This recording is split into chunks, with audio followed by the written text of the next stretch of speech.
देखिए, मैं मानता हूँ ये एक दूरगामी निर्णय है। अभी अंतिम निर्णय नहीं आया है, लेकिन आज जो निर्णय हुआ है उससे ये बात स्पष्ट हो जाती है कि अंतिम निर्णय में यही रूपरेखा रहेगी। सुप्रीम कोर्ट ने ये कहा कि हमको इस बात की चिंता है कि 7 दिन दिए गए हैं लोगों को अपना घर छोड़ने के लिए, जबकि वो 50-50, 60-60 साल से वहाँ रह रहे हैं। और फिर हाईकोर्ट ने ये कहा था कि ये नजूल धरती नहीं है, तो सरकार ने जिसको लीज भी दी है और जिसको वो अब फ्री होल्ड में बदलना चाहते हैं, वो लीज देने का भी अधिकार उनको नहीं था। ये सुप्रीम कोर्ट ने कहा कि ये देखकर तो हमको कुछ समझ में नहीं आ रहा, ये ऐसे कैसे हो सकता है। रेलवे ने हमेशा ये कहा कि हमको 29 यहाँ पर एकड़ हमारी जमीन बनती है और उस जमीन से किसी को, उस धरती से किसी को कोई शिकायत नहीं है, वो छोड़ने के लिए तैयार है। वहां पर कोई अवैध कोई कब्जा है नहीं। लेकिन आज अब रेलवे ये कहती है हाईकोर्ट के सामने कि हमको अनकरीब 80 एकड़ जमीन हमारी है, वो हमें चाहिए। तो सुप्रीम कोर्ट ने कहा कि अगर आपकी धरती है, आपकी भूमि है, तो वो आपको मिलेगी, हमें सहानुभूति है आपके साथ। अगर आपको और भूमि चाहिए तो आप उस भूमि को का अधिग्रहण कर सकते हैं, आप उसको अक्वायर कर सकते हैं, लेकिन आपको उसके लिए कॉम्पनसेशन जाहिर देनी पड़ेगी। मेन बात यह है कि सरकार को, उत्तराखंड की सरकार को कोई ना कोई रास्ता निकालना पड़ेगा कि कोई अवैध भी रहा है 50 साल तो उसको कहीं ना कहीं और स्थापित करने का कोई ना कोई तो आपको प्लान बनाना पड़ेगा। क्योंकि लोग जो रहते हैं उनको एक दिन आप सिर्फ ये नहीं कह सकते कि 7 दिन में आप अपना घर खाली कर दीजिए।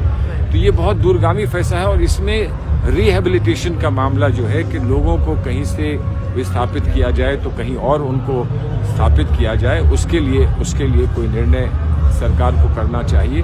दिल्ली में इस किस्म की स्कीम्स हैं तो और जगह ऐसी स्कीम्स क्यों नहीं है, और अगर हैं तो उन्हें लागू क्यों नहीं किया। सुप्रीम कोर्ट ने जवाब मांगा है और 1 माह का टाइम दिया है। देखिए, मैं मानता हूँ ये एक दूरगामी निर्णय है। अभी अंतिम निर्णय नहीं आया है, लेकिन आज जो निर्णय हुआ है उससे ये बात स्पष्ट हो जाती है कि अंतिम निर्णय में यही रूपरेखा रहेगी।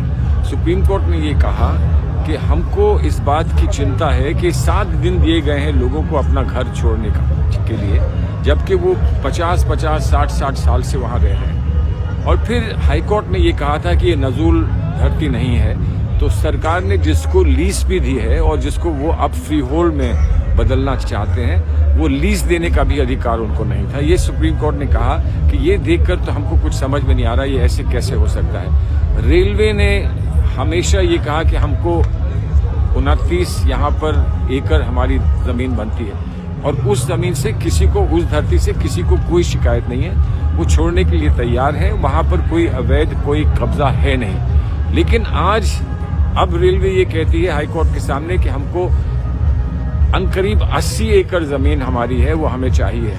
तो सुप्रीम कोर्ट ने कहा कि अगर आपकी धरती है, आपकी भूमि है, तो वो आपको मिलेगी, हमें सहानुभूति है आपके साथ। अगर आपको और भूमि चाहिए तो आप उस भूमि को का अधिग्रहण कर सकते हैं, आप उसको अक्वायर कर सकते हैं, लेकिन आपको उसके लिए कॉम्पनसेशन जाहिर देनी पड़ेगी।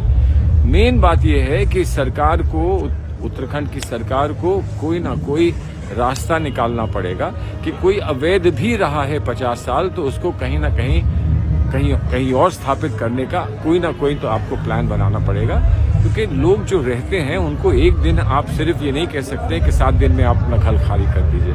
तो ये बहुत दूरगामी फैसला है और इसमें रिहेबिलिटेशन का मामला जो है कि लोगों को कहीं से विस्थापित किया जाए तो कहीं और उनको स्थापित किया जाए, उसके लिए कोई निर्णय सरकार को करना चाहिए। दिल्ली में इस किस्म की स्कीम्स हैं तो और जगह ऐसी स्कीम्स क्यों नहीं है, और अगर हैं तो उन्हें लागू क्यों नहीं किया। सुप्रीम कोर्ट ने जवाब मांगा है और 1 माह का टाइम दिया है।